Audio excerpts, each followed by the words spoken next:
This is the July 16th regular meeting of the Stonington Planning and Zoning Commission. Welcome. Thank you, commissioners, for attending this evening. I know this is the heart of the vacation season, but business must go on as usual. I believe both alternates will be appointed tonight. Ben Philbrick. And Ben, are you still an alternate? You are, okay. And Bennett Brissett.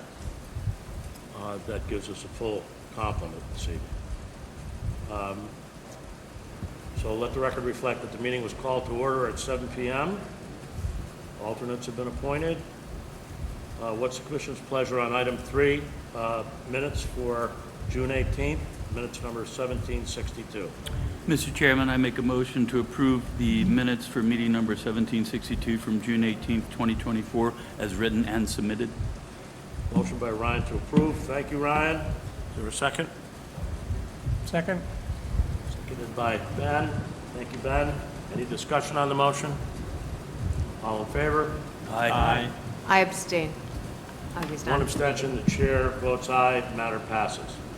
A second set of minutes, number 1763 for June 26, 2024. Mr. Chairman, I make a motion to approve the minutes for meeting number 1763 from June 26, 2024, as written and submitted. Motion to approve minutes number 1763 by Ryan. Thank you, Ryan. Is there a second? Second. Seconded by Ben Philbrick. Thank you, Ben. Any discussion on the motion to approve minutes number 1763? Hearing none, all in favor? Aye. Aye. I abstain. And one abstention. Okay, move on to item 4, public comment.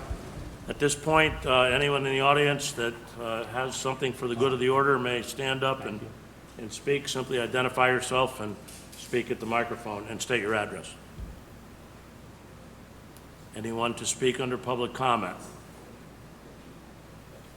Hearing none, the item is closed. Correspondence, Clifton? None. None. Thank you, sir. Reports by staff? Nope. Nothing tonight from Clifton. Okay, I have one item under item B. I have had a substantial amount of feedback after our public hearing, or not public hearing, but the Zoom meeting that we held on the residential recommendations. And we have asked our consultant to prepare a summary of all the input we received. Some of the comments that I received were regarding matters of substance that pertain to the regulations. Clifton has done a great job summarizing things and some of the options that we have, and some regarding our process. I think some of the questions regarding process should be discussed by the commission. We're utilizing the same process that we used in phase 1. It served us very well in phase 1. There are a lot more issues in phase 2 than there were in phase 1, and I think we should discuss some possible modifications of our process, outreach, and the like. So I'm going to be reaching out to you with dates for a special meeting where we hold a special meeting to focus on the feedback, focus on options, and after a discussion on process, decide how to move forward in each one of those areas. I'm sure each of you has received feedback as well. That's really a good thing. It's our job to listen to that feedback and consider it fully as we make our decisions moving forward as to what even though these recommendations are not final, they should not move forward if you know, some of the public comment raises substantial issues that should be considered at this phase. Anyone have anything to say on that at all? Yes, Mr. Chair. Ben? Will Francisco attend that meeting? Oh, absolutely. Absolutely. And I can't help but think we do need to get the word out to the public somehow in a better format. Right. I totally agree. And we would want the public there as well, and hear from them as well. So we're dealing on all of these matters right now, and I wanted to get your feelings based on, I know that Ryan has had feedback, I know that Gary has had feedback, because I run into them in the Big Y and they talk to me. I haven't had any feedback, so they're. Really? Really? That surprises me. I mean, it's daily phone calls, Okay, and some of them are very concerned. So I think it's worthy of a second look. I think it's worthy of a focus session and special consideration. And since some of the comments on process deal with visibility, I think it ought to be a public meeting where the public can speak as well. So, Lynn, did you want to say something? Yeah, I think that there's been a lot of comments on visibility, as you said. And I'm wondering if, and the survey, right? Yes. Right? Yep. I'm wondering if we need to, I don't know, take a full-page ad out in the local paper or something, go one step further, maybe 10 step further of what we've done, just to make sure that transparency is felt by the entire community. I think you're right with the paper, but I think what we need to do is, when we have a meeting like this, talk to the local reporter, if our attorney will let us do this, because in zoning, how you advertise and how you solicit public input is right in the statute. And I have had attorneys tell me that's what you do and that's all you do. So we've got to get legal approval, but I agree with you, the newspaper is a great way. It's still, the way that a lot of information gets out there. A lot of people read the article on visibility, and a lot of people talked to me about it. They had some very good comments. So I'm all for public input. I'm all for full consideration of public input, and I'm for maximum visibility, and I know that you are as well. So fully discussing that and trying to improve that, I think, is worthy of a focus session. And I'll be speaking more to you about it as it gets closer, and a draft agenda will be shared. And if you have comments, you can feedback your ideas on it as to how we conduct the meeting. So, Just one other quick question. When you say public hearing, not a public hearing. I didn't say public hearing. Public meeting. Public meeting. Face to face. Yes. Oh, not Zoom. Correct. Okay. Yeah. I think that's key. I think some of the comments on Zoom are from those who don't frequently attend business Zoom meetings and are not as familiar and as comfortable with it as maybe others are. But one aspect of the meeting is that early on in the process, in phase one, we turn the meeting over to a consultant. And one of the suggestions that I have is that the commission still be visible, number one, and in the Zoom meetings, and that the meeting still be chaired by the chairperson. I don't think residents should be speaking directly to a consultant. If they do, it should be through the chair, just the way it is here. So that's one of the ideas that I have. There are others, and they address the comments that I've received specifically. So more to follow. We've got a long agenda tonight. Unless someone has something really pressing, I'd like to move on. Okay. So that's under 6B, Commission. We had a enforcement and violations report. Does anybody have any questions on any of the items on that? Okay. Yeah, I do. So this 24-27, that is the additional parking, no permits.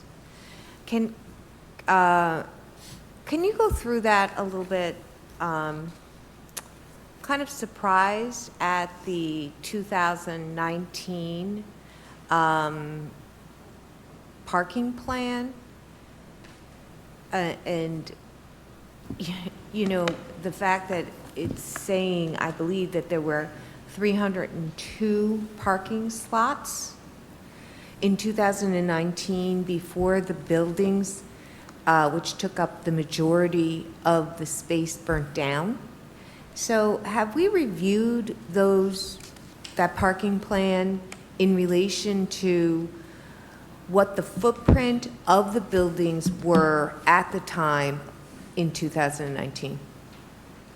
It just doesn't seem possible that there were 302 parking spaces on that property in 2019 when all of the buildings were erect.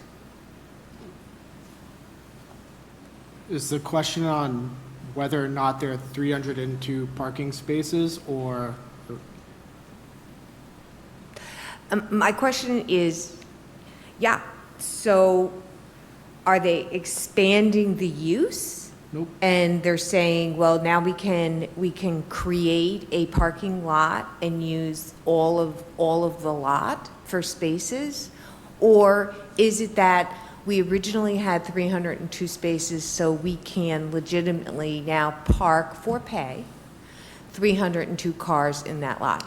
It's the latter, and in the complaint as it's broken down, you can see what was provided in that 2019 parking plan in terms of the total number of parking spaces required to be in compliance, and then the parking plan showing all of the pre-existing parking spaces for the buildings that were previously there, but the parking that was there for those that predated any of the zoning requirements for parking anyways. And that totaled 302 to show the compliance. And so that I've was. looked at those that- plans. that I've was- looked at those plans, and they help to clarify them. that was Okay, ex- so there that was were ex- 302, when you looked I at the didn't- I didn't plans, you count saw them. 302 I didn't count them. I looked at the parking? plan and I saw the totals. Okay. I didn't count them. The parking plan that was provided in response to complaint 1926 in 2019 showed 302 parking spaces, and then it provided the math to show that in order to be compliant in the zoning regulations at that time, that site only needed 148, but they had 302. So since that still carries forward today, whether or not the buildings are there or not, they're entitled to 302 parking spaces. And that was substantiated through that previous complaint In total, in total. in total. I think as a next step, why don't we have the planner forward the plans to everybody? I think That way you that can would take a look at them and I think have a clearer picture. It is a good question. Yeah, thank you. But I would still need clarification on, to my mind, it's paid parking with nothing to do with the old marine, with the marina. I don't really have a position on that. Yeah. I guess our new regulations, not I guess, our new regulations permit paid parking at the option of the owner, correct? That's how it's defined in the regulations, correct? Right. And that would be at the choice of each individual property owner.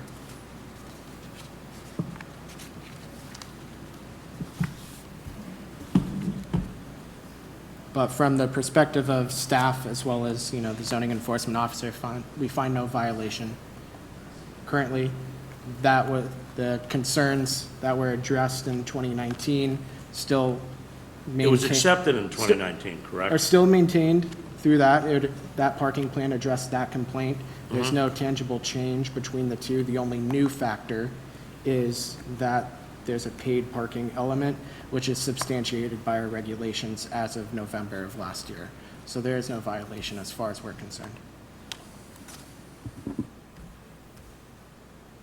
If there are no other questions, we should probably move on here.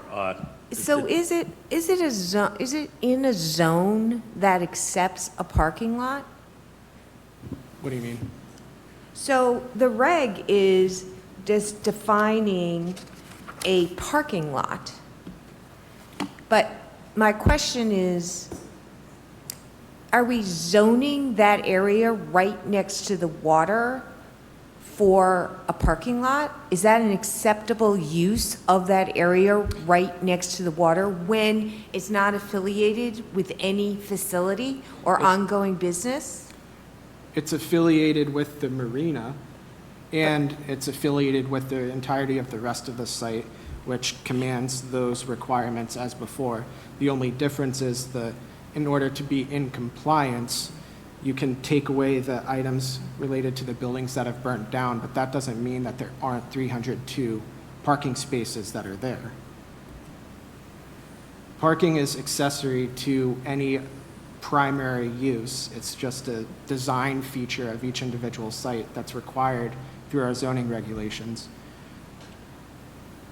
Whether or not somebody parks there and goes to the marina versus Red 36, I mean, at that point, you become into a different level of policing, that you would have to have somebody literally watch the person leave their car and go to their destination.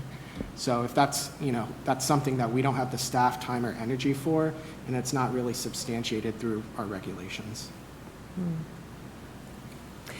The question that I had on this was that parking is an accessory use, and can it exist on a parcel if there is no primary use? Exactly. But that question sort of vaporizes since it's been in existence since 2019, and under our statutes becomes a valid non-conforming use. So That parking's been in existence as long as those original structures were there. So that predates all zoning. But the structures are no longer there, doesn't- and the yeah. business is no longer there. But that doesn't mean that if your building burns down, you're not entitled to the parking spaces that are used for it. It's still it's still a pre-existing nonconformity. That doesn't change. So I don't want to take too much time. no, please, we really on need to this. move on here. Yeah, okay.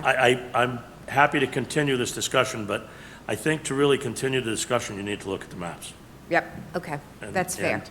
and, So we'll defer further discussion till the next meeting. Thank you, Lynn.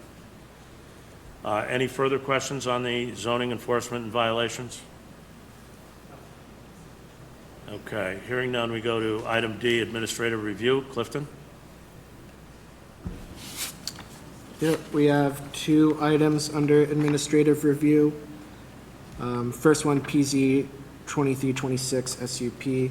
This is actually just an administrative review item to address a stipulation under that original special use permit approval.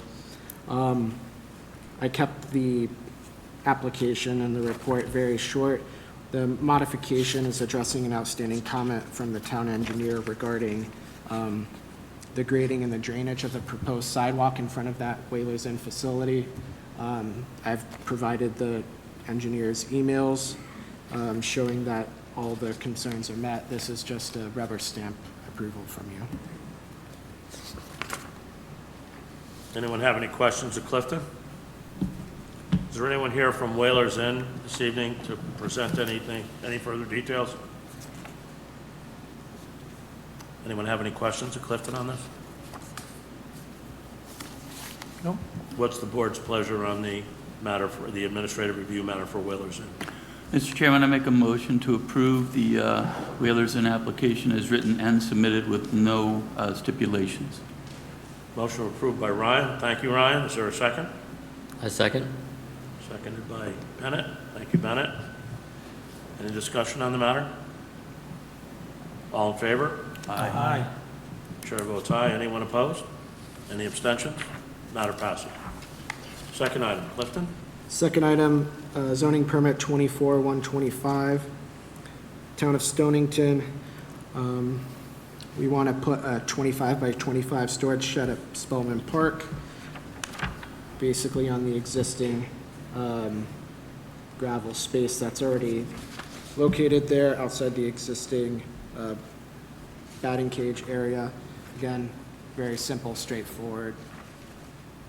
Just requires your administrative approval. Major structure, 25 by 25, yes. Any questions of Clifton on the administrative review matter for the town of Stonington, 25 by 25 foot storage shed? What is this for, do we know? I didn't see. It is for storage. I do not know off the top of my head. I forgot. I apologize. Rich Ward came to us for tennis equipment. I was curious if this was for baseball, soccer, or just, I believe so. Probably maintenance equipment, striping equipment, things of that I didn't nature. even know you were here, Tom. Thank you. Tom Curioso, Deputy Public Works Director for Town of Stonington. I'll be as short as I can about it, but we have an existing storage building there now. It's roughly the same size. This would go right adjacent to that, 25 by 25, give us some additional space to support our fields and athletic crew that work on the athletic fields down there. We have a example is during the summertime, we get several hundred children in there for the day camps, and we need a place to put some of the implements away so that the kids aren't attracted to them. Also, Steve and his crew, Steve McNair, there'll be some tools, some other things that we don't have to run back and forth to the Public Works DPW garage in Stonington for. We're short on space over in Stonington as well, so this gives them their tools that they need there, plus we can lock it up. It's safe. There's cameras there, and we've had minimal amount of vandalism over the years, but we figure out kind of out of sight, out of mind, and that's basically it. So it is basically a storage shed. This will be it's a temporary structure. It'll just be on crushed stone, and in the future, if we did have to move it, it comes in 2 halves. We could split the halves, pick them up with some forks and move them to a different site, or just move it all off together without putting a permanent building up. Thank you for the additional explanation, much Perfect. appreciated. Yeah, thank you, sir. Thank you. Any further questions of the town's representative? No? Thank you, sir. What's the commission's pleasure on item number 2 for the town of Stonington? Mr. Chairman, I make a motion to approve the submission by the town of Stonington as written, submitted with no stipulations. Motion to approve with no stipulations by Ryan. Thank you, Ryan. Is there a second? Second. Seconded by Lynn. Thank you, Lynn. Any discussion on the motion? All in favor? Aye. Anyone abstain? Anyone opposed? Chair votes aye, matter passes. Okay. Old business. Stonington Country Club, Inc. Site plan application for the expansion of existing patio space, construction of a second floor deck, installation of new storage shed, and associated site improvements. Evening. Peter Gardner, 8 Latimer Point Road, here with Dave Rezendes from Stonington Country Club. I'm also with Stonington Country Club. The club is on a property up in Taugwonk, about 154 acres, and we are proposing to make some revisions to the clubhouse. That includes a larger patio, and we're finding that we need that for events that we have, club run events, and a roof over the patio, as well as a little bit of decking and a storage shed. And we've received comments from town staff, met with the planner yesterday, and we're comfortable with our discussions with the planner, and his concerns will be easily addressed. And if you have any questions about the clubhouse itself, Dave is here, but I'm talking about the site plan, and we're really not changing the grade at all. We're just taking a patio, putting it where a lawn was. Can you refresh everyone's memory on the expansion plan? The expansion includes 1,613 square feet of patio, Okay. a roof over a portion of the patio, just over 1,000 square feet, a deck above the entrance into the pro shop, about 730 square feet, a sidewalk, an additional 290 square feet of sidewalk, and a new storage shed, 384 square feet. Okay. Thank you. Anyone have any questions of the applicant? I do, Mr. Chair. Ben? I heard a term in your write-up, a demising wall? I'm sorry, I can't hear you. A demising wall. What's a demising wall? I have no idea. So we're Dave. removing a structural wall I've just never heard the term before, so I'd like an explanation. Yeah, Please so that's state your name if you inside would. the building, Dave Rezendes, representing Stonington Country Club. So our restaurant pub area used to be a porch area, so it's a small little room with low ceilings. We're going to take down the old structural wall that separated the building from the porch and raise the ceiling and carry that roof line out over a portion of the patio. So demising walls just to break up 2 spaces. Ah, okay. Thank you, sir. Maybe I'm old, that's an old term, yeah.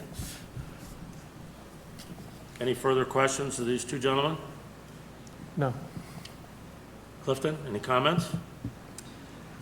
No, as Mr. Gardner said, I had a meeting with both applicants yesterday, kind of going through my comments as well as the town engineer's comments.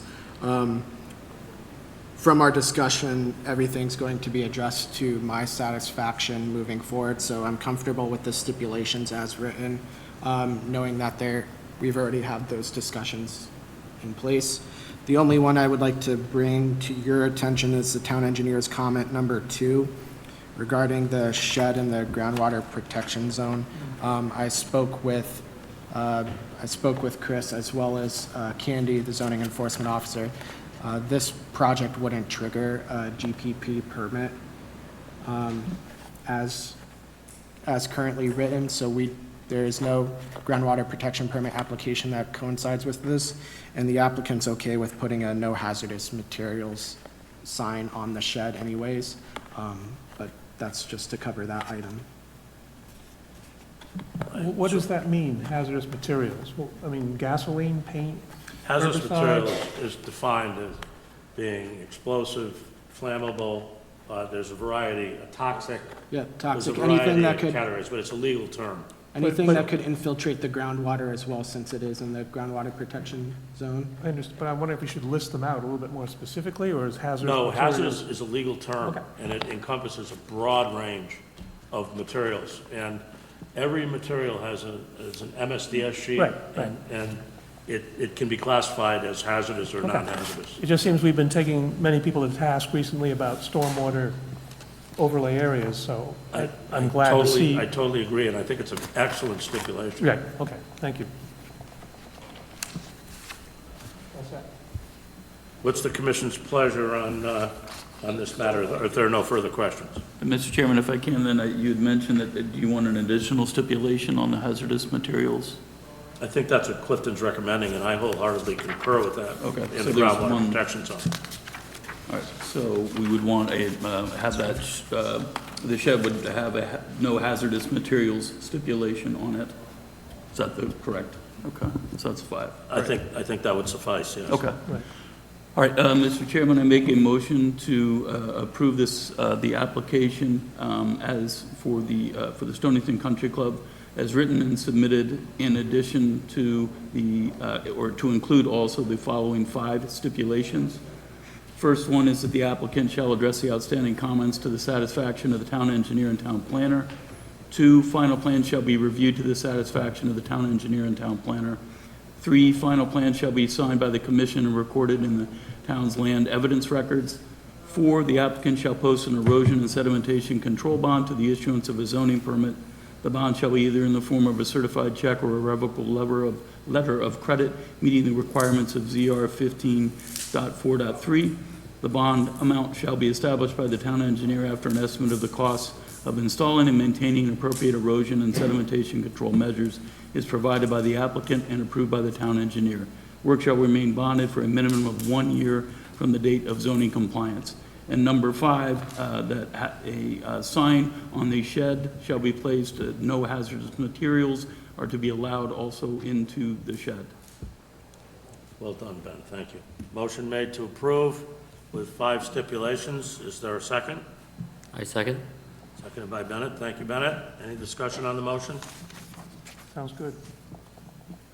Hearing none, all in favor of the motion with stipulations? Aye. Aye. Anyone opposed? Chair votes aye. Any abstentions? Motion passes. Thank you very much. Thank you, sir. This brings us to the public hearing session. All of the same members are seated for each of the public hearing items.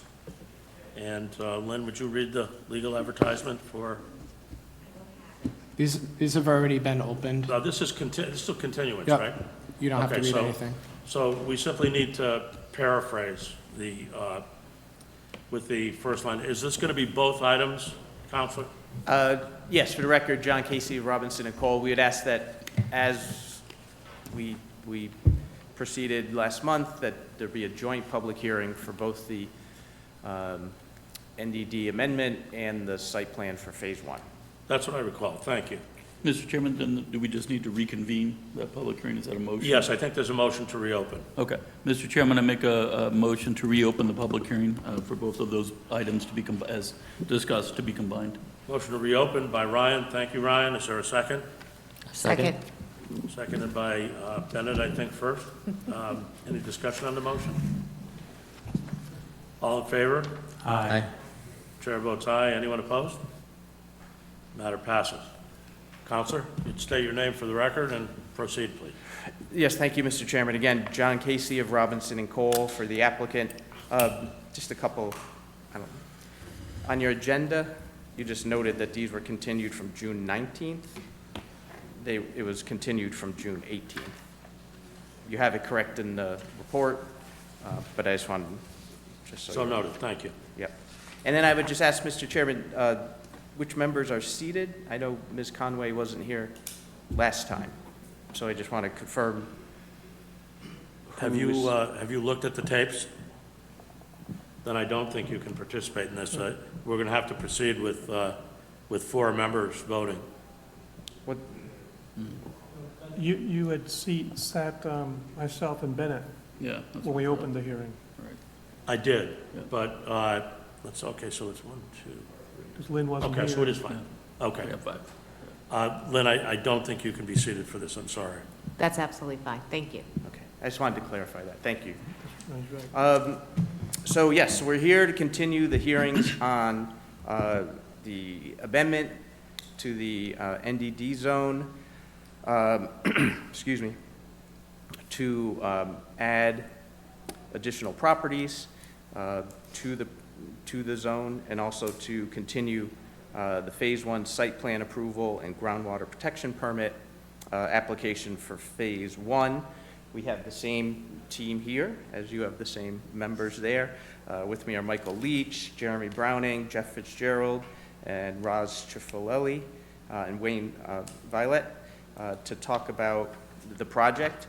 We're going to focus tonight, to save everyone's time, on the revisions that were submitted based on comments by this commission, as well as the town planner, the town engineer. So we'll review our responses to those comments. We'll review the revised plans. There was also a request regarding the Phase 2 stormwater management strategies, and you will hear from about all that. So without any further ado from me, you'll hear from me later. I think I'm going to turn it over to Jeff Fitzgerald, who's going to run through the plans, the changes, and discuss our response to the comments. So. Thank you, Attorney Casey. Evening, Jeff. Good evening, Mr. Chairman. Jeff Fitzgerald with Bowler Engineering. Since the last meeting, we received comments from the town engineer. There were 15 comments and a letter. We've responded to all of the comments and submitted revised plans that address those comments, and revised drainage reports, just with some modifications. I can go through all 15, or the original letter did offer that it, felt like these conditions could be stipulated.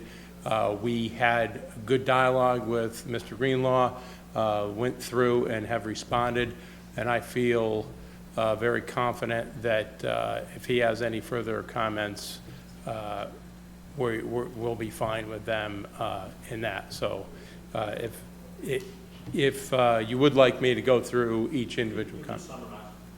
Okay, so again, it was really related to things like provide a construction phasing plan, provide a phased erosion control approach to the initial parts of Phase 1. Items like provide cross-section details of the underground stormwater management features, things of that nature. Provide expanded stage storage tables as part of our HydroCAD. Provide an analysis of the tailwater on the outlets. We've done all those things, and again have submitted revised plans. One of the comments was provide maintenance and guidance for all the erosion, permit erosion and sediment control features. Those have been included in our set. Jeremy, if we could go to the phase. Oh, okay. These were For both parcels, the parcel that was added and the initial parcel. This, I'm referring to comments received by the engineer on our site plan for Phase 1. That's why I wanted to only, those are the comments that I'm referring to. I do, while we're waiting for the IT to pull up the figure that shows this area, I will offer a response to a question you asked at the last meeting, which was, what's the difference in impervious to the Phase 1, impervious area, to the Phase 1 area that was already approved by this commission and master plan, and as compares to the Phase 1 area that's being proposed now. And the main difference is that the old theater has been removed and an additional building and clubhouse is added. In the initial submission, which featured that retrofit of the old cinema, the impervious area was 12.8 acres, or about 69% of the site. And in the current submission on that same area, the original Reedco Hoyts parcel that we're proposing to change, the impervious area is 8.8 acres, so a reduction of 4 acres, and that represents 50% of the site. So how that is happening, a lot of it has to do with what I'm going to show when if we can pull up the images here, because the comments that came out of planning included how can we introduce more green space into this site, especially into the heart of the site. We have a good residential density here, and those comments we heard last time that it seems like a bit too much pavement. So in response to that, I'm hoping to be able to show. Okay. I do want to. I'm going to blame the transition. Yeah. For the technical difficulties, apologies. When it works, it's wonderful. I was Gives you fits of right. The computer won't talk to the projector, is that it? Basically, the computer normally, you plug the HDMI and it automatically pops up. Yeah. That, whatever's going on back there, the computer doesn't even see it. It's as if it's So turned off. it's the connection in the back of the Somewhere, yeah. So he's on the phone, I guess the guy that's usually here to try to figure it out. I will say that for the commission, when we sent this out with the report on Friday, you would have received this both in the staff report as well as our Dropbox link too. So for those that do have laptop availability, it would be, you could access it through that. We did experience similar issues trying to get staff reports and the projects uploaded to the town website too. So technical difficulties seem to be running well across the board. Yeah, I think it happens every once in a while, so. I don't think we've had an issue once. I know. Want to try a different computer? You have it on a thumb drive? I do have it on the phone.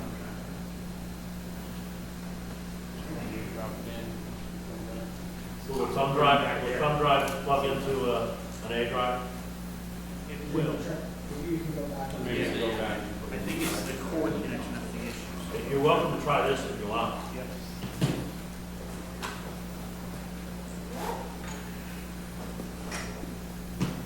Let me see if he's got something here. Does that connect it to this? Take this as well. Okay.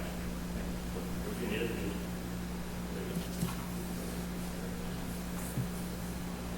Sorry, folks, we'll give them a brief amount of time here. If not, we'll move on. We have copies in our report, so if you can make reference as you speak, I think it may suffice. Is there a town engineer's memo yet with them, or for the most recent submission? For the most recent submission, no, I have not received follow-up comment. I did include that in my report that because of the date we received the revised materials, I have not had time to. How much time do we have left on this application? That's the difficult part. Both public hearings need to be closed tonight without an extension requested by the applicant. And for the site plan application specifically, that also would need to be decided tonight without an extension. But could the applicant request an They could request an extension based off our conversations. What I did put, as you'll see in draft stipulations as well, as always, covers the town engineer and myself working with the applicant to meet those comments to our mutual satisfaction. So you'll see that in the stipulations. In an aquifer protection zone, we've been extra cautious, and we made it an extension in order to have that approval from the town engineer. Is the applicant amenable to granting an extension? Been at this.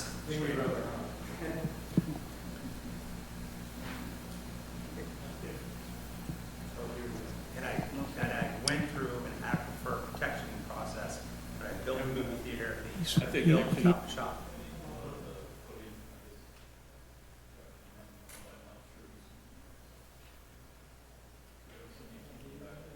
I don't Just one, I think we're getting close to the, ask that question. Strike it. I don't want to come forward. I don't want to be asked that question. Let's ask it at the. I think we're able to get pretty close here with the, it looks like we're coming, we've got, yeah, okay. So if you would move to the next slide, Jeremy.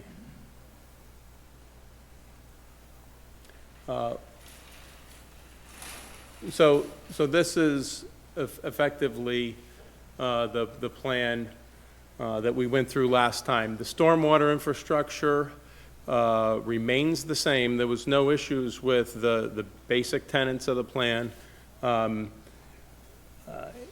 The design remains the same. As I mentioned last time, we're able to demonstrate that we reduce the flows, the system in place, and the retrofit pieces that we've added effectively manage the stormwater and provide a treatment train and nutrient removal through the series of rain gardens and bioswales that are provided.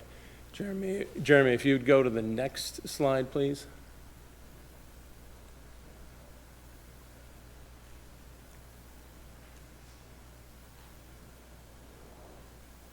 Let's go one more. And one more. This is utilities. And one more.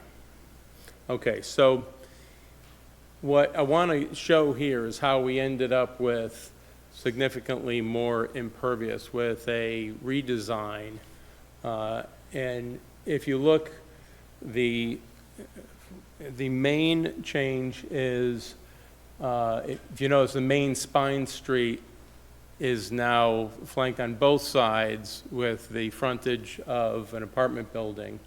And the clubhouse on the south side of that newly reoriented building, thank you, I'll point to it here.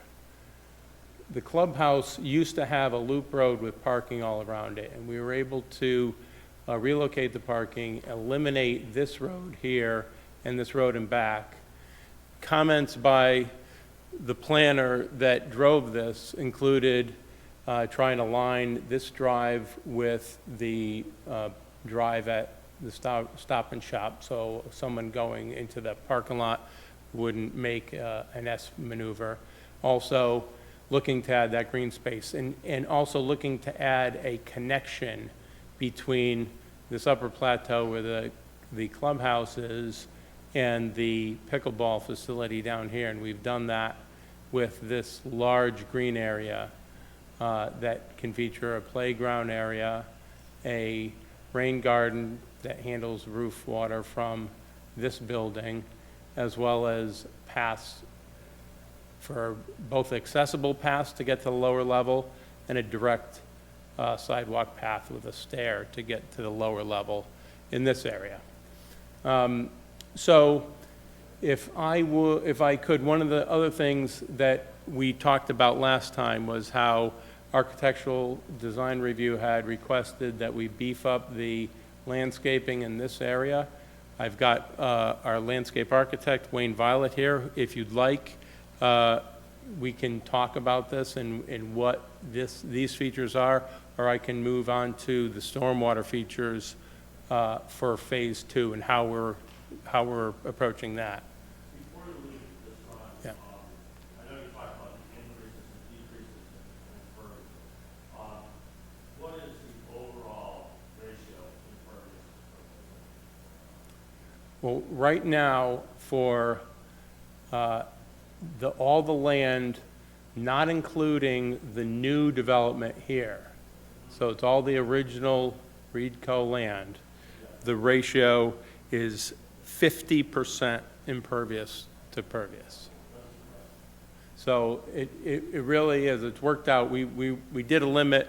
One of the comments at the hearing was, I see a lot of pavement, and so we said, okay, are there any redundant roads? And we determined that the loop road around the clubhouse was really unnecessary. It could be more of a pedestrian way, and then that allowed us to, one of the things we were able to do is include for every resi building, we've got a rain garden that can handle the water quality flow off the roof. And you see for this one, it's right here. For the water quality storm, which is 1.3 inches. So,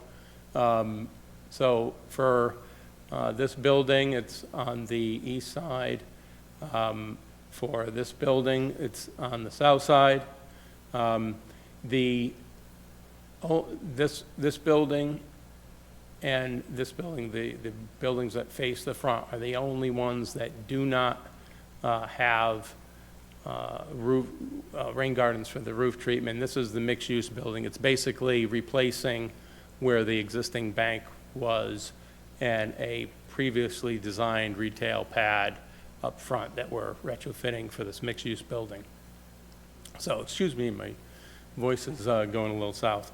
But we're really able to include here a playground area in this area, perhaps a dog park in this area if that's desired, and again, more green space.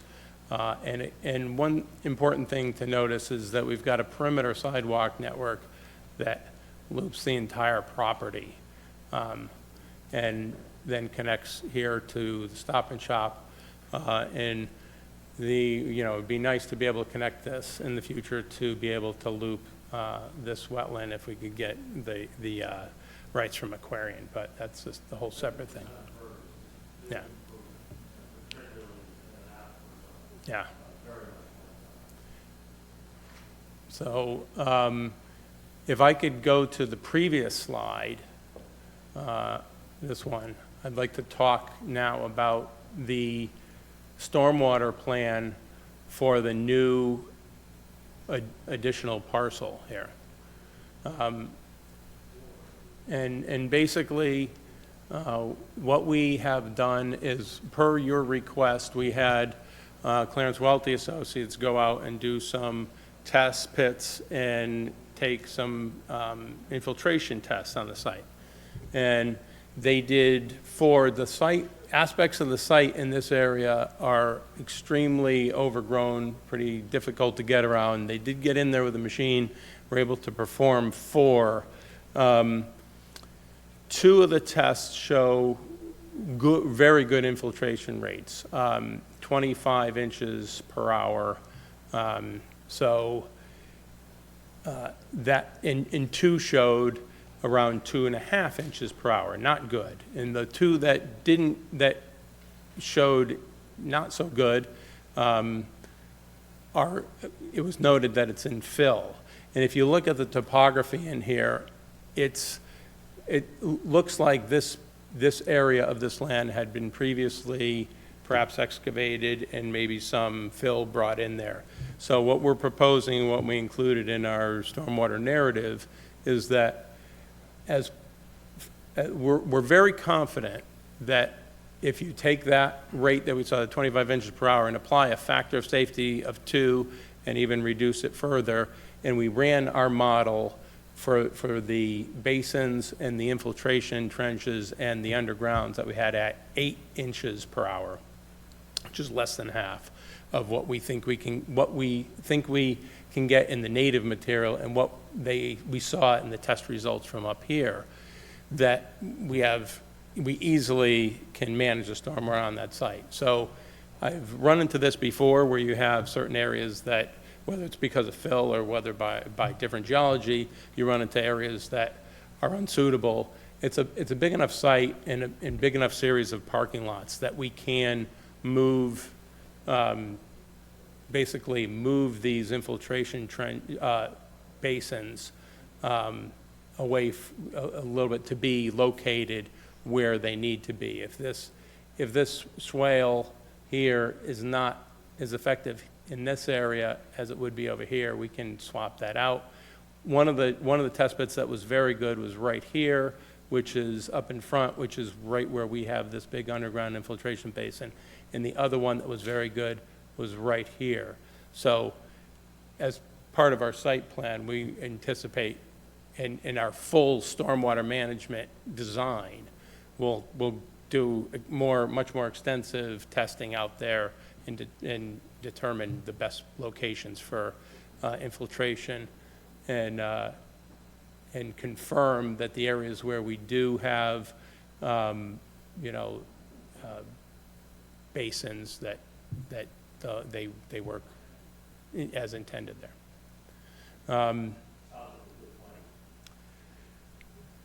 It should. One of the other, this figure, we do have another green, it doesn't show up here, a rain garden proposed here to capture runoff from the outdoor pickleball areas. You can see this portion of the roof will go to this rain garden here before high-level overflow to this system. This portion of the roof will go to this rain garden biofiltration basin in the center of this large island with a high-level overflow to this underground infiltration. And around the perimeter of the parking lots, all of them, you see these linear bioswales that are graded to have the sheet flow off the parking lot into the bioswale, in this case, into the bioswale, and then with high-level overflows into these underground chambers.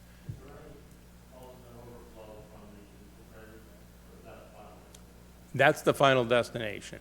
Ultimately, the way this works now is there is a drain that goes out into the road over here. So there will be a connection for a high-level overflow back out this way, out to the state system. But we show in our models that will be 0 in the 100-year storm.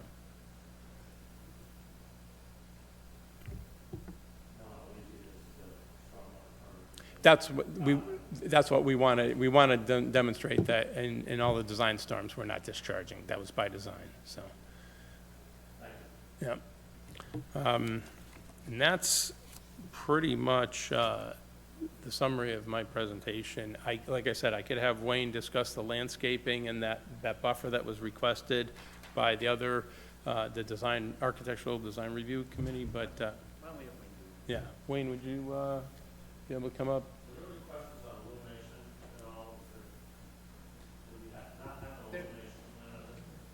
No, there was a sorry. It was a mistake. Yeah, but, yeah. So, there we go. That worked. So you have to do it from here, and we don't have your... It's all good. Yep, all good. Good evening. My name is Wayne Violet, landscape architect with Bowler. And I'll keep this brief, although if there's questions, happy to answer them. One of the comments we received, which we mentioned to this commission last time we met, was about the landscaping directly in front of residential building D. That is located, usually I hit someone in the, oh, there we go. Okay, this is where residential building D is. The reason why that was kind of a featured element in our discussion is that's the only residential building that has the condition, the proposed condition, of the parking area facing the street. So the other buildings where we have along the street, this is residential building G, we have that flipped. This is residential building E that's facing the Stop and Shop parcel. That again is facing inward. So again, building D was a topic of discussion when we met with the Architectural Review Board. One of the things that we wanted to do and enhance the landscape plan was add some additional screening in this area, really kind of create a nice buffer on that edge. Since we've met, we have revised the landscape plan that has been submitted. We've included a mix of deciduous and evergreen trees in addition to what we were showing before. Those are native, those are natural, those are going to be a nice mix of what we're planning on putting in that area. We have arborvitae, we have upright juniper, we have a lower growing pine species, and we have a flowering ornamental tree in that particular area to really augment and provide some additional screening to what we already had in front of Building D. So it was a topic of conversation last time that we needed to address that comment from the Architectural Review Board. We feel that we have, and again, the reason why this Building D was the specific location is because that's the only building with that condition with its proposed parking facing the street.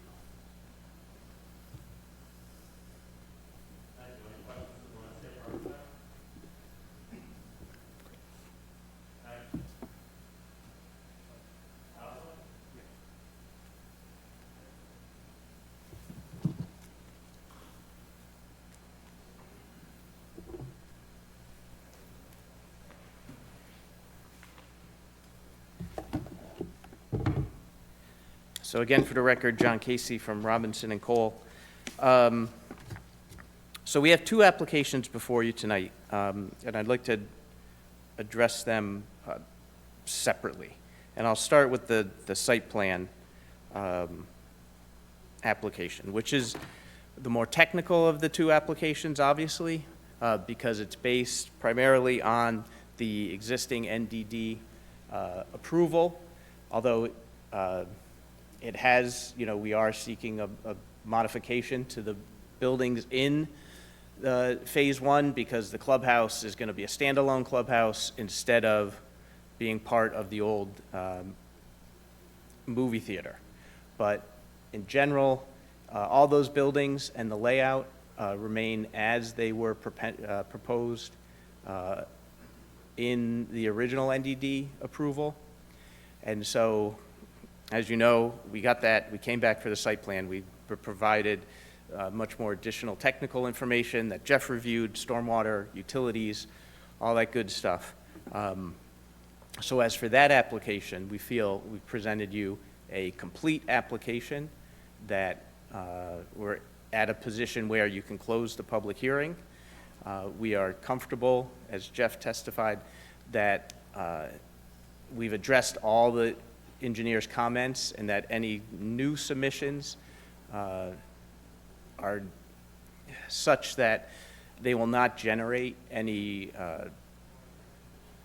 necessary major changes to the plan. We feel like the stormwater, which is the most important thing here, given we're in the groundwater protection zone overlay district, that we have done that to a fairly well. It's done appropriately. It meets the requirements for the groundwater protection plan to protect the aquifer. We don't have any hazardous chemicals. We don't, actually, I was going through that regulation today, and a lot of it just doesn't apply to us. We're none of the prohibited uses. We are a couple conditional uses, multifamily housing, but nothing we propose is reasonably likely to impact the aquifer. As we stated before when we were doing the first NDD, this was approved under that regulation when basically the whole site was paved. And now, as you just heard, that area is 50% impervious. So we are vastly improving the stormwater management in that section that includes Phase 1 is in that section.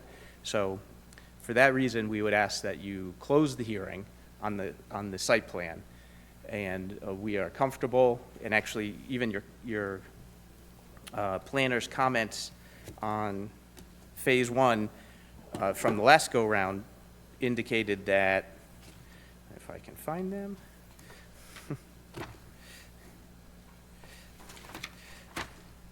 all the comments when we opened the hearing regarding providing a roof plan, providing construction phasing plan, erosion sedimentation control phasing plan, addressing pedestrian vehicular connectivities between Stop and Shop and the proposed Central Boulevard, and an updated landscaping plan consistent with the ADRB recommendations.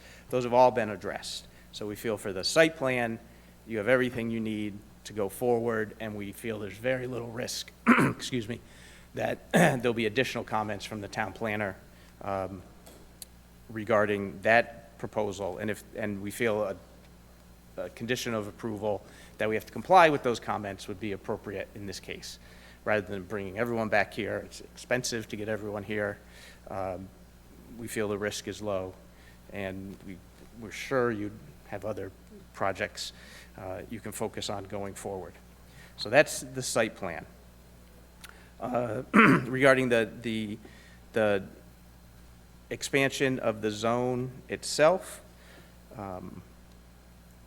just as with the original zone change, we feel this complies with the provisions in your regulation.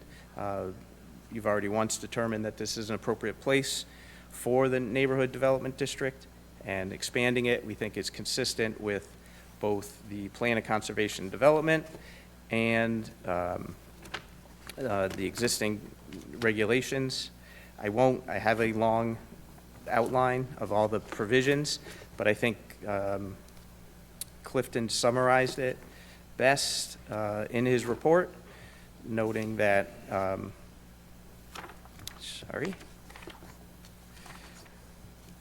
this is how long the outline is, I have to get it, that we're consistent with a number of policies, including 8.11, seek an attractive mix of residential, retail, and service uses, a mix of businesses, investment in community properties, diversification of housing stock, promote new development, infill and redevelopment, encourage mixed-use buildings, and guide development to exit 92 in the village of Pawcatuck. We feel we hit all those right on the head.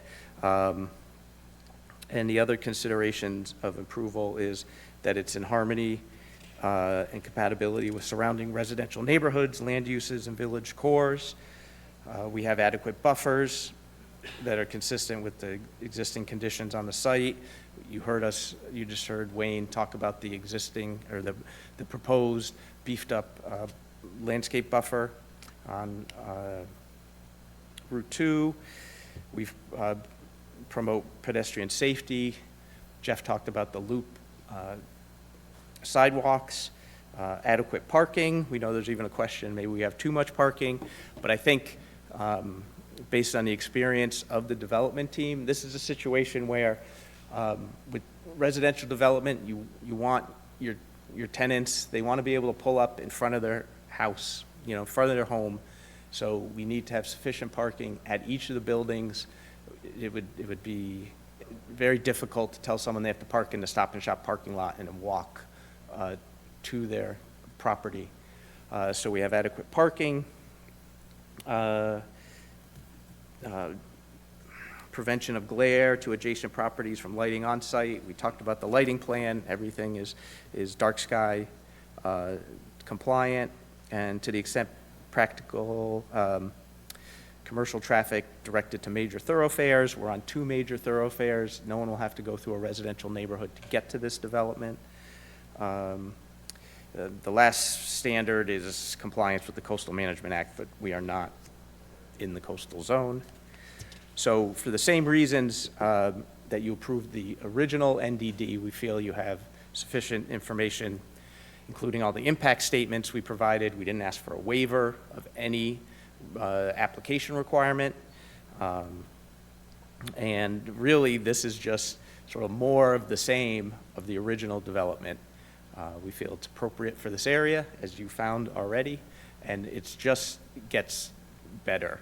Mike, as he spoke about this project in the past, he's a resident of Stonington. He really wants to invest in the town. The town needs this type of development. It needs this type of housing stock, and we feel this is a great project. I know there's a question about maybe making it more mixed use, and I talked to Jeremy and Michael, who've done a lot of development, and the concern is we feel what the town needs is the residential units, not potentially vacant storefronts, on Voluntown Road or on Route 2. As Jeff alluded to the vacant retail pad that was between the existing McDonald's and the existing bank, that was a vacant retail pad since this was approved in 1997. The market isn't there for that. The market is there for the residential uses, especially as we start this project. Jeff again alluded to, hopefully this will be able to develop to the north. Right now, it's the housing stock that's needed, and for that reason, we feel the design as it is proposed, as it was changed. We took Clifton's comments to heart. We added more green space, added more pervious surfaces, but that overall, this new master plan is appropriate here. And actually, a point Jeremy made is that there may not be a lot of storefront mixed use, but overall, there is a lot of mixed use when you take into account the medical office building, the recreational facility, the mixed-use building that is proposed to replace the bank, and then the Stop and Shop itself. We have a good mix of uses, commercial, residential, offices, recreational, and that as a start to this corner of the road, it meets the requirements and the intent of the NDD. So for that reason, and because I don't think there could really be, since we're just at the master plan stage for what we're calling phase 2, that additional staff comments or agency comments would really come into play. Again, we're more than willing to have those be considered a condition of approval. So for example, the staff comments or the town agency comments on the NDD, the Conservation Commission did not make any comment. The Police Commission was in favor, found no issues. The town engineer memorandum has been addressed. The floodplain manager didn't have any impact on flood risks. The sanitarian had a few comments regarding utilities, all things we can approve, we can take care of. Water Pollution Control Authority, no comment. Zoning Enforcement Officer, no comment. Fire Marshal, no comment. Southeastern Connecticut Council of Governments, no negative intermunicipal act. The Westerly Water Company only had one comment. I don't know, I'm sorry, our architect isn't here, but maybe someone else can speak to it. There was a question about the water flows. Can you just mention that? What I will say is one of the comments from Wesley Water and the fire marshals to include a loop on-site, water loop, so that it's not just one service coming in off of Liberty. We've included a full loop that basically comes up the Spine Road that comes back down east and reconnects into Liberty. So it's a full loop, gives you more pressure and the ability. We include a full loop that gives you more pressure and the ability to have a one part shut off to address it, and the rest of the site can remain on. So, and actually, that's the end of the town department comments on the NDD. So, again, we would ask that You closed the public hearing. Again, we feel you have enough information for the application to move forward with it, possibly conditioned on compliance with any additional comments. And I think that was in the staff report as well, that those would be appropriate conditions of approval. So with that, I'm happy to take any other questions. Yes, thank you, Mr. Chair. I'm still confused with the Wesley Water Company. Have they received the set of plans they've asked for with the flow demand? And So it's the that dovetails into the fire believe suppression. comment. It was a little vague, and this is only on Yeah, 7-2. They are thinking that they will do a hydraulic study based on, to confirm that they have their adequate water. So, and they do have the set of plans, They do? yes. Okay. And my second question, so they haven't fully commented, I'll back up, on your set of plans yet? Or, No, it was just, I think it's not to comment on the set of plans, it's to understand that, to see whether they need improvements to infrastructure, or if, if they can handle the fire flows that the mechanical engineers who see. design the fire suppression systems in these buildings okay. will need. And then secondly, there was no comment, but, yeah, Not on, they've received our plans, they haven't had any comments on the design. right, not yet. And then secondly, there's no comment, you say, from the fire marshal, and that is on the new set of revised plans, meaning we had some concerns of fire trucks, apparatus being able to navigate their way in all the parking lots. Does a no comment mean he hasn't seen these revised plans, or he's seen the revised plans and he has no comment? Or she? Maybe Clifton can answer that question better than That- I. I'm just reading from his That no report. comments on the original set of plans. But nothing on the revised set? Nothing on the revised set either. Okay. And I would like to commend you all on the revised set, taking in Clifton's, the town planner's comments, I think is a vast improvement from what you presented last time. So I highly commend you for all that, the sidewalks, more ease of parking, the more green space. I think it's very well done, as well as adding more protection to the aquifer. Thank you. That's all. I have a, oh. Yeah, but I think I can still ask questions but not vote. She can ask questions, she's just not a voting member. Yeah, She can't It's like an participate alternate. in deliberations. Correct. Yep. While the, I'll defer, but I don't think that's correct. okay, it's just a simple question. Your garage in front of Building D, how far away from the road is it? It just looks like it's almost touching the road. Well, I'm not sure if anyone has it's that. touching the existing sidewalk. Yeah, no, Which is- It's about 5 feet off of the existing sidewalk, which is set off about like 30 feet off of the road at that point. Okay, thank you. I just couldn't see it on my plan. Thank you. Any further questions? That's it.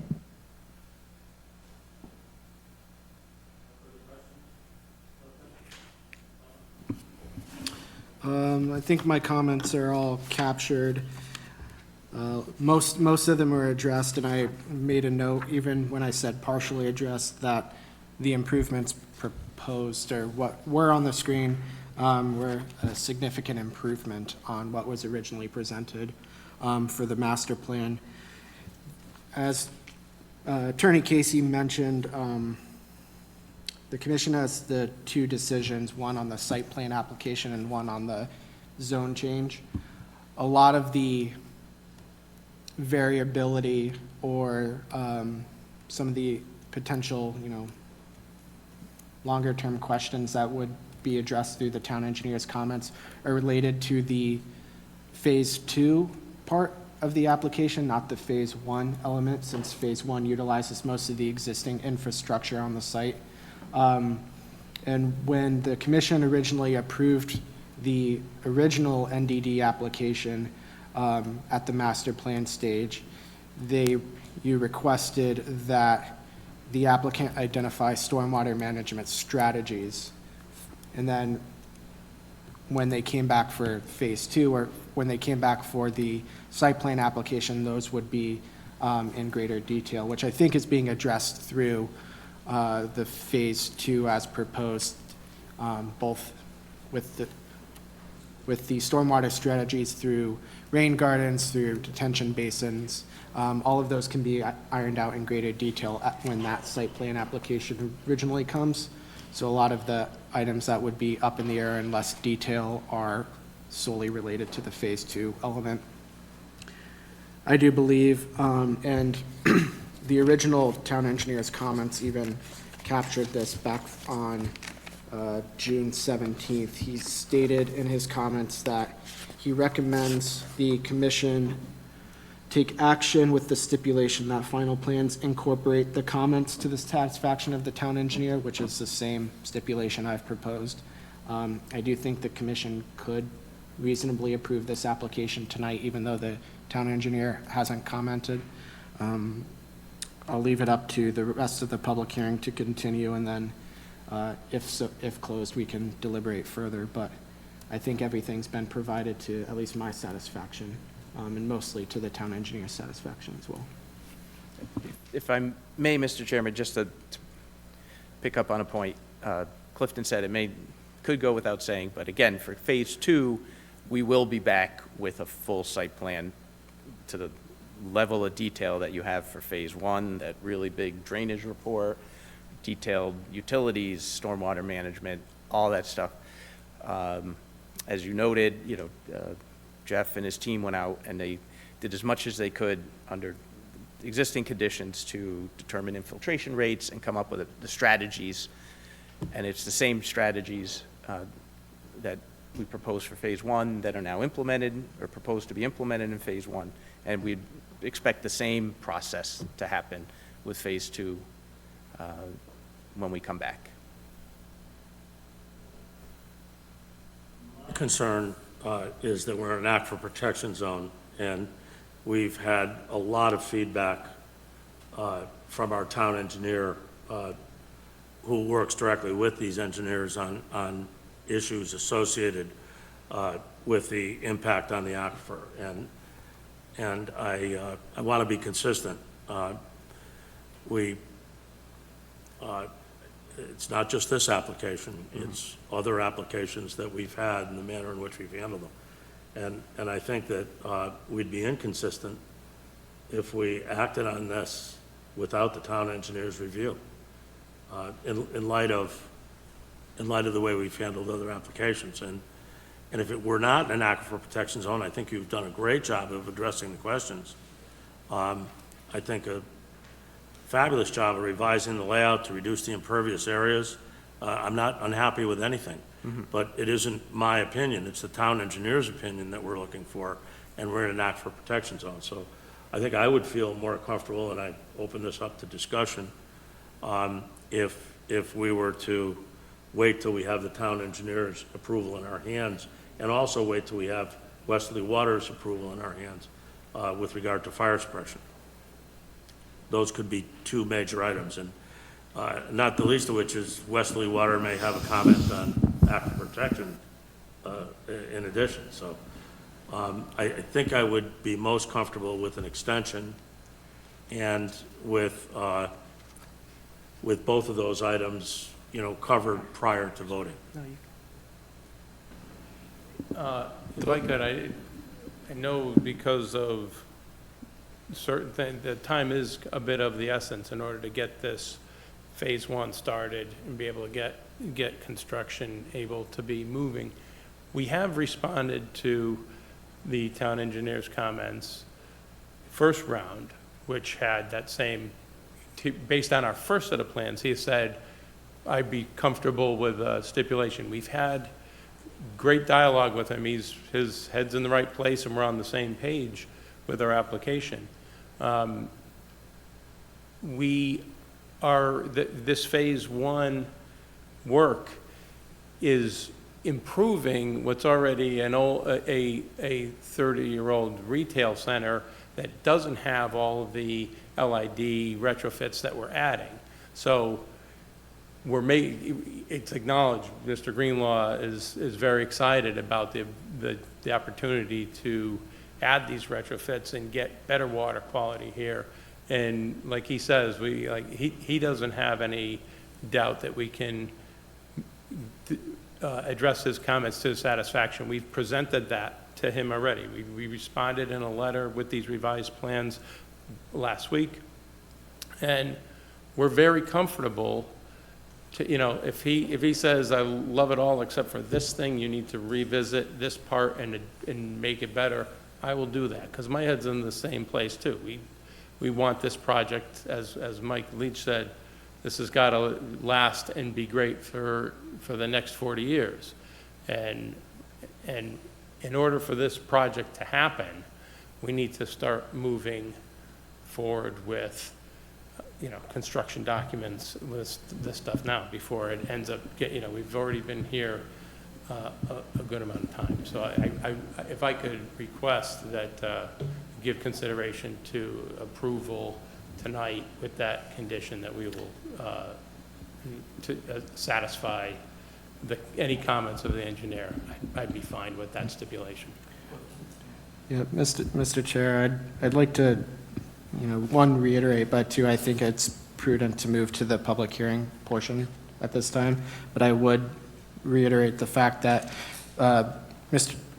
Greenlaw's original comments advocating for action to be taken with the stipulation were on the original set of plans, not the revised and improved set of plans. So if that was the original conclusion he came up with, I think any improvement to those plans would carry the same weight to be approved with the stipulation. So, but I would suggest we move to the public hearing portion before continuing that discussion. I don't know how everybody else feels about it. It's not entirely up to me. I think it's prejudicial to move forward without his memorandum in light of the way we handled a recent similar application in the Aquifer Protection Zone, where resubmittals involved new questions, and I think that puts the town in a difficult position. Mr. Chairman, I respect your position and your experience in these matters. I think, however, in this particular case, at least from what I'm seeing and hearing, that this particular applicant has been very respondent and very diligent in addressing the concerns, especially with the aquifer protection. Certainly on the site plan, I think, for the first one, phase one, definitely, I think they have. For the zoning expansion, okay, that might be something that we would want even more information on. That seems to be getting into a different area. I would personally think I am leaning towards, if we move forward with the site plan application, at least that part would work, and I think we have all the documentation and commitments and stipulations that would allow even town engineers' comments or Westerly Waters' comments to be addressed adequately. And the zoning expansion then could either be tabled or however we want to handle that part, but that is my Here's what I would be perception. comfortable with. I would be comfortable with that if there are any substantial changes that come about as a result of the town engineer's review, that those changes have to be brought back to the commission. I'd agree with that. That makes sense. Okay. The applicant would agree with And that. I think that'd be a way of doing it that would be consistent and wouldn't be prejudicial with regard to the way we've handled other applications. Understood. Which, we need to be fair and consistent, so. I'd agree. And I appreciate your comments, Ryan. Is everybody else comfortable with that? Okay. And I would make sure we include Westerly Waters' recommendations in the stipulation. Clearly. Thank you. Are we ready to close the public hearing, Counselor? Well, We have we'll public finish our comment. I'm comments. sorry, that's right. There is nobody signed up, Yeah. so. Oh, I and not think to, some not to want to. gild I'll the, ask, then. yeah, not to gild the lily or push through an open door, but just when we came here with the first master plan, in terms of town engineer's comments, he simply said that we'd have to come back with a future site plan with the drainage report and water and all the details then. So as to our NDD expansion plan, I think if we were just here for that, he'd probably say the same thing. You know, he wasn't looking for a lot of specific details on the master plan, because he knew that that will be in the site plan, which will have to be the case with Phase 2 as one. I think the town engineer has taken an enlightened approach since those initial remarks. Okay. Based on another application that came in right after yours. Yeah. That required a very detailed review and a very exhaustive third-party engineer report. Yeah. But was So that a master plan? I don't think that, no, it was a site plan. Yeah. No, and we It was a fully site agree plan, on site plans if there's. It doesn't make any difference if it's a site plan or a master plan and an aquifer protection zone. You gotta look at it the same way. Well, I'd say, but you get two bites at the apple with the master plan, site plan procedure. The first bite is much more in-depth if you're in an aquifer protection zone. But we, I don't think anybody would disagree with that, but I don't want to waste everybody's okay. time debating that tonight, so. If you're done, we are done. We just obviously request an opportunity to reply to any Right. public comments. Thank you. so we have no one signed up to speak, but I saw hands raised in the audience, so if you'd like to come forward, sir, please come forward, state your name and make your comments. Good evening, Ben. Thank you, Mr. Chairman. It's Ben Tamsky, 5 Edgemont Street in Mystic. Really, I just had one question. Is there a chance I can get the site plan? Oh, there it is. With regard to Phase 1 and the impervious coverage, there was reference to 50%. And is there some sort of a proration for the roofs that drain into the rain gardens? Because to me, it just doesn't, it looks like, if you include the buildings, it looks a lot more than 50%. I'm not disputing the calculations. I'm just wondering, I just didn't know if there was a proration for the rain gardens. I don't Thank think you. the rain gardens would be considered impervious. So the roofs, all the roofs count as impervious? Oh, yeah, I believe. you.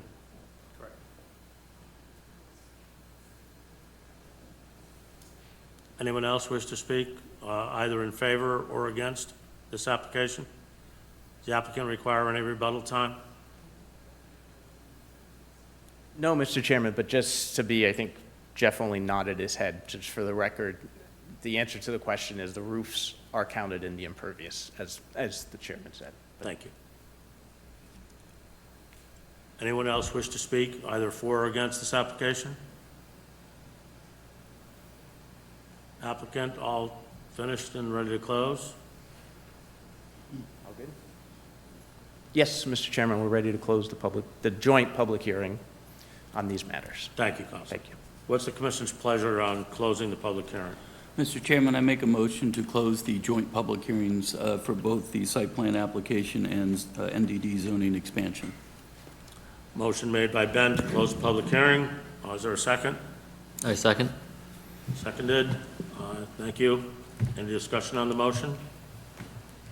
Hearing none, all in favor? Aye. Aye. Chair votes aye. Anyone opposed? Any abstentions? Motion passes. Thank you. All right. I think we have to read the notice on the second, or the third item, correct? Are you going to make? We're to vote now on this?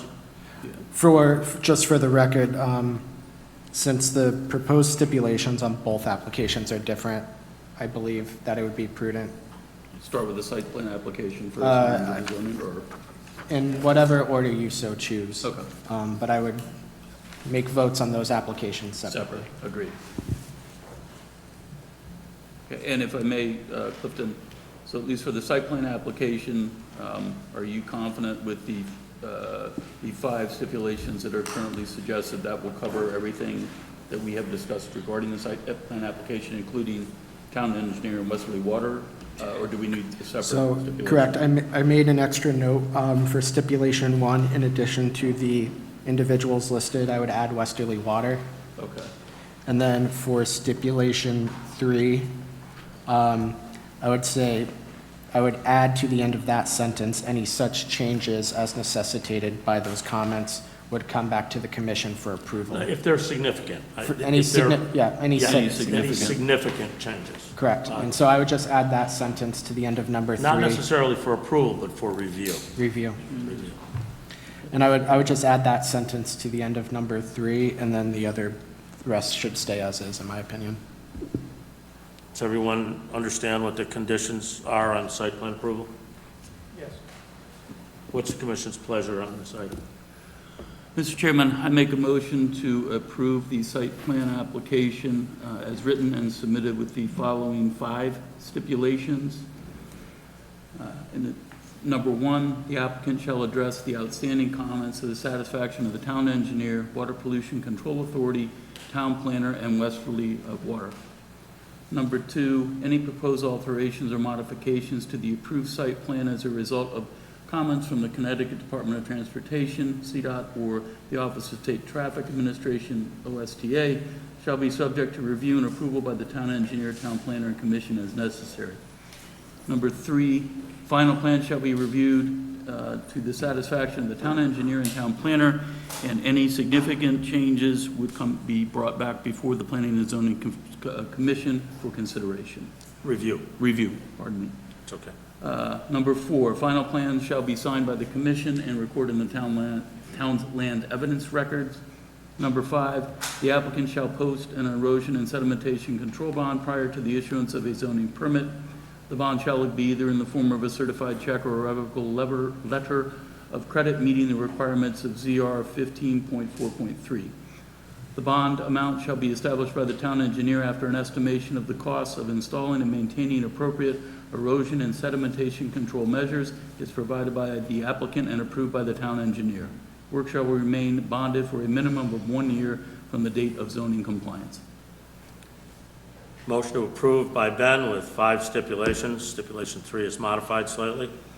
And voting on this matter will be Ben Philbrick, Ryan, myself, Gary, and Bennett. Is there a second on the motion? I second the motion. Seconded by Gary. Any discussion on the motion or any of the conditions? I have a question. Are we voting on the site plan as Site well plan. as the groundwater protection in one vote, or do we 2 votes? That can be one vote. 1 vote. So we should include the, I'll make, to amend the motion that this is also to approve the groundwater protection permit as thank well. you. Okay, so we're voting on both items, and there's an amended motion. Are you okay with that on the second, Gary? Yep. Motion is made and seconded. Again, voting is Ben, Ryan, myself, Gary, and Bennett. All in favor? Aye. Chair votes aye. Anyone opposed? Any abstentions? Matter passes. Thank you, gentlemen. Now for the next, On to the next public hearing. we still have the other, The we zone still have the change. zoning expansion. Oh, I'm sorry, I thought that was for both. Apologize. Just to check again, Clifton, any additional? I would just add Westerly Water again to the first one. Okay, we'll do that. Okay, Mr. Chairman, I make a motion to approve the NDD zoning expansion application with the following 2 recommended stipulations. Number 1, the applicant shall address the outstanding comments to the satisfaction of the town engineer and town planner and Westerly Water. Number 2, any proposed alterations or modifications to the approved site plan as a result of comments from the Connecticut Department of Transportation, CDOT, or Office of the State Traffic Administration, OSTA, shall be subject to review and approval by the town engineer, town planner, and commission as necessary. And this Thank you. is a combined, just to make clear, we're making 3 decisions with this motion. 1, a decision concerning the consistency with the Plan of Conservation and Development, POCD. A decision concerning consistency with zoning regulations 10.3.3, and a decision concerning the zoning map amendment ZC application. Thank you, Ryan. Is there a second on Ryan's motion to approve the amendment of the NDD Design District? I second the motion. Seconded by Gary. Any questions or discussion on the motion? Clifton, any questions? None. None? Okay, all in favor of them? Again, voting on this will be Ben, Ryan, myself, Gary, and Bennett. All in favor of the motion? Aye. Chair votes aye. Any abstentions? Any opposition? The motion passes. Thank you, gentlemen.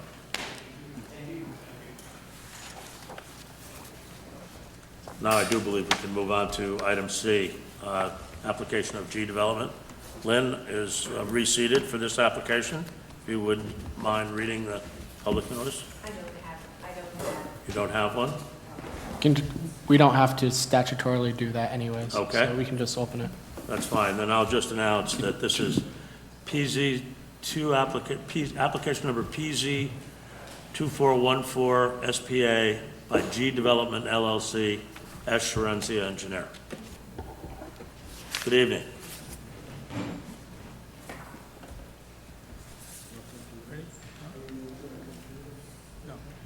Mr. Lorenzo. Good evening, Mr. Chairman, Commissioners. My name is Michael Carey. I'm a lawyer with Sussman, Shapiro, Will Brennan, Gray, and Greenberg in New London, not the Pawcatuck office.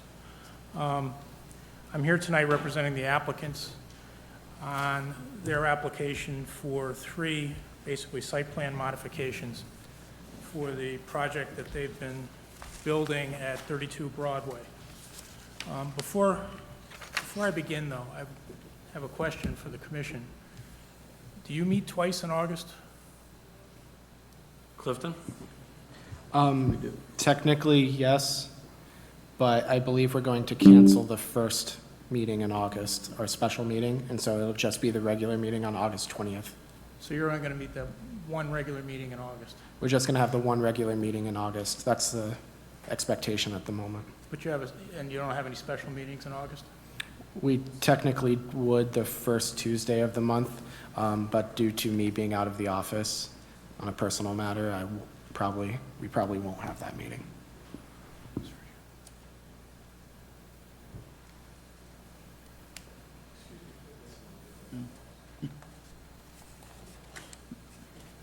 No.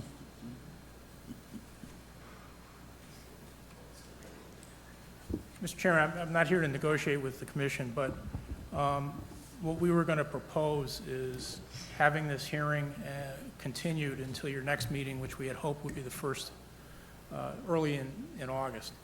The reason for that is this, and I don't know how much of the background the commission has on this property, probably more than I do. But as I think you probably all know,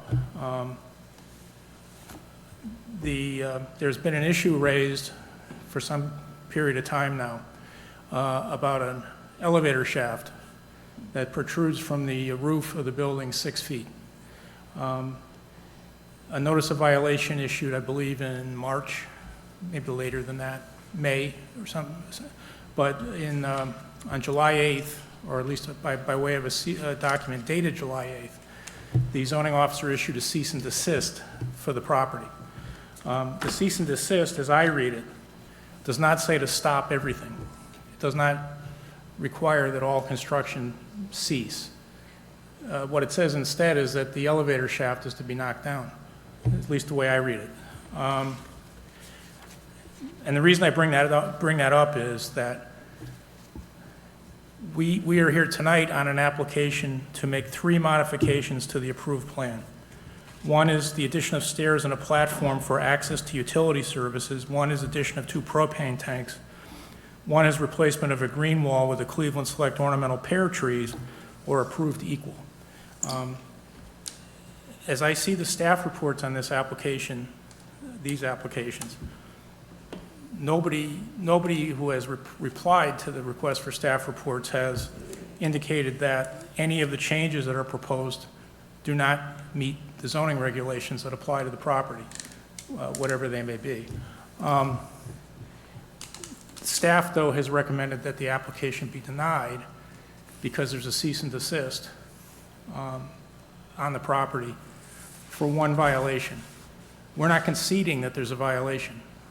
What we concede is that I guess what I concede is that there's an elevator shaft that protrudes 6 feet out. There is some, I think, reasonable question as to what regs apply, whether the regs that apply to this project or this issue at this time are those that were in effect when the site plan was approved. Mr. Chairman. I'm sorry. Council seems to be arguing a different. Yeah. You have to come forward and speak in the microphone. Yeah, he's already. It just seems to me that the applicant is speaking to a totally different issue than what's in the public hearing. I'd agree. Is this gentleman a member of the commission?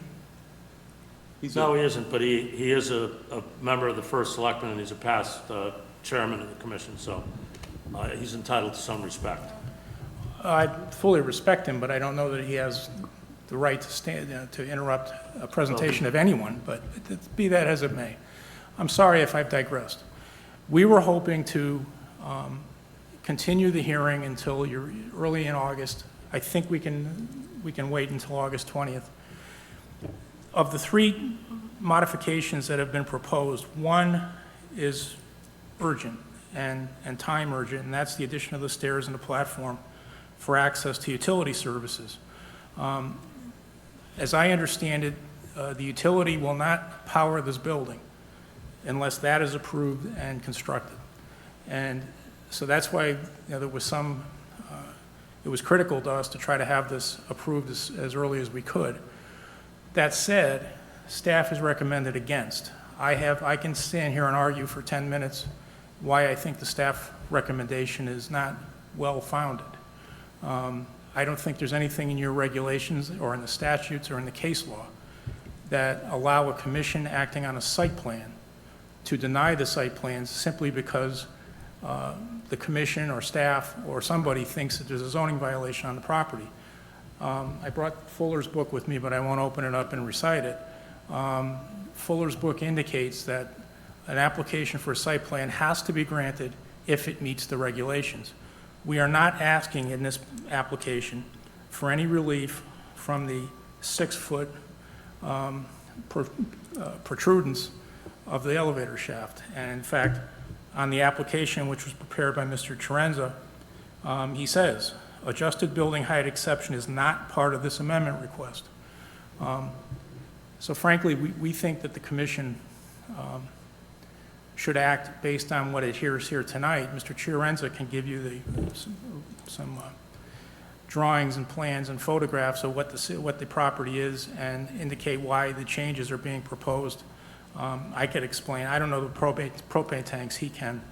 On the green wall with pear trees, I guess your town engineer has suggested that there maybe consider some other kinds of trees.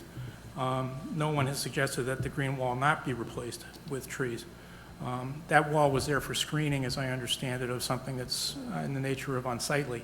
And the trees will do just as well, but with a more attractive appearance, it seems to me.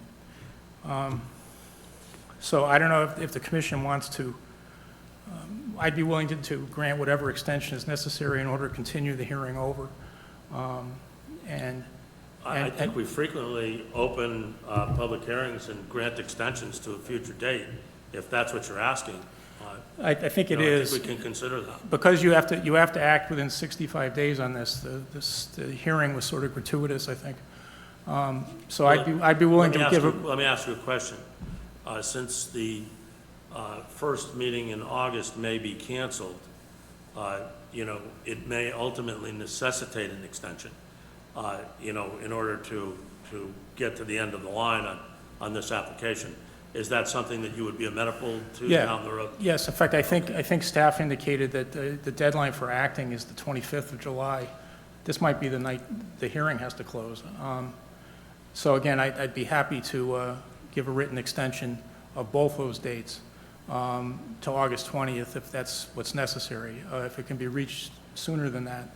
And let me just add, in the meantime, what we fully intend to do, I hope to get this in before the end of the week, is file several applications. Your town attorney opined at one point that the remedy for the applicant in this case is probably a variance or an amendment to the zoning regulations. He applied for a variance, it was turned down. Now the cease and desist order has issued, so what I plan to do is file an appeal, refile the request for the variance as part of that, but what we really want to do, and we think is the real avenue of relief here, and it was suggested by the town attorney, and I think staff, is to file a text change amendment application to basically reinstate some language that was in your regulations prior to the overhaul in 2023. I'm talking about what was section 6.6.20. that allows elevator shafts to come 10 feet above the Correct. maximum height. Correct. And I don't know why that came out. There's some suggestion that it wasn't intended to have it come out, but you have a consultant report now that I believe FHI has recommended putting it back in. putting it back in a slightly different context, but the context would be buildings that are constructed above the base flood elevation as required by these regulations. This one, as I This understand one it, is is. yes. Yeah, so what we hope to do is get that in, and, you know, hopefully we can have that hearing on the 20th. And we file a site plan at the same time, which I would have the 3 changes we propose here tonight, as well as the height extension. I think we can do that. I think you just did that with a zone change and a site plan simultaneously. So that's what we propose to do. I fully intend to do this within the next, by Friday, you know, barring anything unforeseen coming up. But that's the plan. And so we'd prefer, frankly, not to get denied tonight, or not to go forward tonight on the risk of being I think you'd have denied. better standing with the regulation amendment submitted at the same time, as opposed to, you know, moving forward without that being submitted and the cease and desist order in place. I would think that that would be true. And it Clifton, would do show, you- it would show our good faith in terms of I agree. pursuing the remedies that were suggested to us. Clifton, would you agree with that course of action?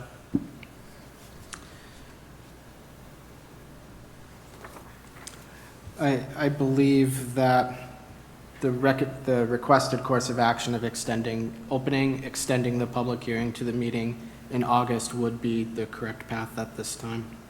Okay. Thank you. Could I ask, I won't even be out of place for me to ask staff's position on the question of the amendment, but we'll hear that at the appropriate time, I believe. I'm Yeah, not sure. It does state in the staff report that multiple alternatives to address the outstanding violation that date back to March 4th of 2024 have been provided to the applicant or some form of the applicant's representative. One of those being the zoning regulation amendment that preceded even this application coming in. So, you know, we're understanding of the avenues of relief that are possible for this via variance or otherwise. Again, I can confer and can consult with, you know, the applicant moving forward as it pertains to addressing that regulation amendment, as well as this public hearing being open.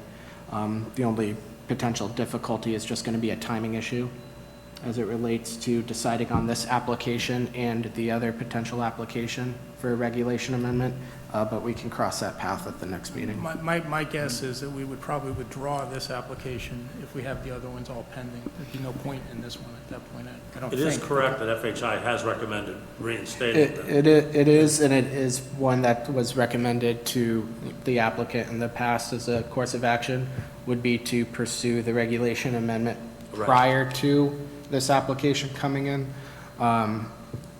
You know, again, we can consult, and if the applicant chooses to withdraw this one and reapply later following that regulation amendment, so if it goes through, then I think that'd be the best course of action. But I think we'd like to continue this hearing, leave it open. I'll give you the time Yep. extensions that you need, and then, Yep. you know, we'll deal with all of I this. believe that's sufficient. So, Does the commission have any questions of either Clifton or the applicant? My assumption is that we will have time to review the text amendment prior to the meeting. Sufficient time? The text amendment application would be distributed in the same format as any other meeting, which means if received in the next few weeks, it would be accepted by the commission at the August 20th meeting. Okay. And then it would be scheduled for a public hearing at a future date in September. So again, scheduling wise, you know, if we come back at the August 20th meeting with this public hearing still open and the commission accepts that regulation amendment application, you know, you'll have it there. You just won't be able to decide on that or even discuss it at that meeting. Right. because it I wouldn't think be that's got to proper. be made clear, right? We will not be able to, if, You will formally receive it, you won't be able to discuss it at all, and I think that's what Mr. Tamsky was trying to mention earlier with his point of order. So I guess the next question is, do you want to proceed with your request to extend this public hearing? Yes. So it's, you request to extend to August 20th. 20th. Okay. Do we need to make a motion on that, Clifton, or? What's the pleasure on that request? Motion would be to continue the public hearing to August 20th, and then the applicant will provide me the relevant documentation at that time. Mr. Chairman, I make a motion to extend this public hearing until August 20th. Thank you, Ryan. Second. Motion to extend to August 20th, second by Lynn. Thank you, Lynn. Any questions on the motion? All in favor? Aye. Chair votes aye. Any other opposition? Thank you all for your patience. Thank you.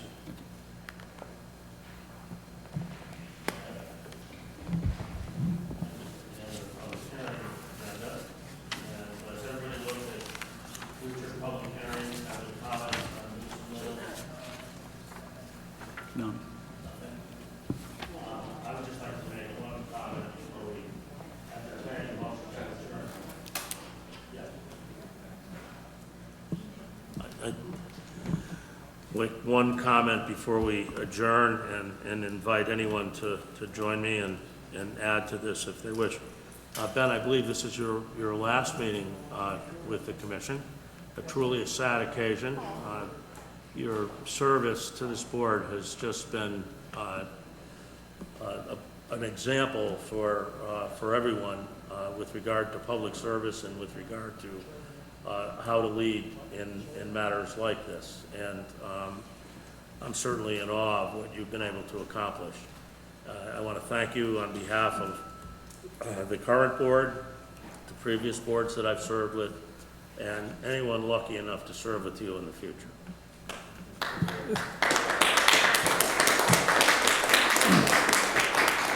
Well, thank you, Chuck.